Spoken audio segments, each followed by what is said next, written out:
A number of New Testament letters contain what are called household codes, instruction tables for how various members of a household should behave. Wives should obey their husbands. Children should obey their parents. Slaves should obey their masters, and so forth. The best known household table is probably the one found in Ephesians chapter 5, but others are also found in 1 Peter chapter 2 and in Colossians chapter 3. Tables like these were very common in the Roman world, but they often don't go over very well today. They seem sexist and chauvinistic, affirming social stratification and encouraging submission. It may help to realize that compared to other household tables from this time, the ones in the Bible are a bit more enlightened.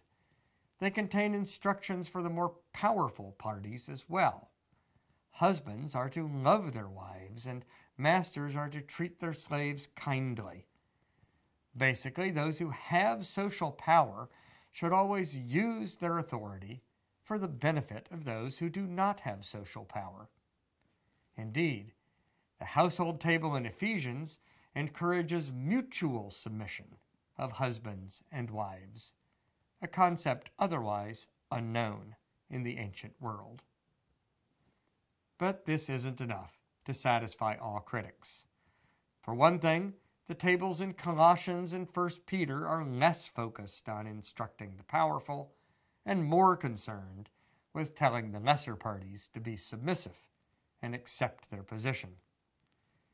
Christians and theologians react differently to these texts.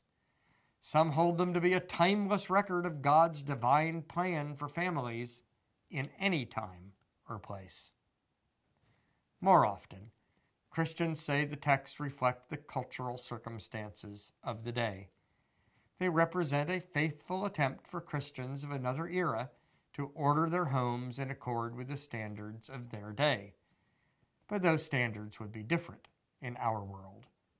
We still want to hold to the general idea, preserving peace and order in a family. But the specific instructions for today would have to respect the roles that men, women, children, and servants exercise in modern society.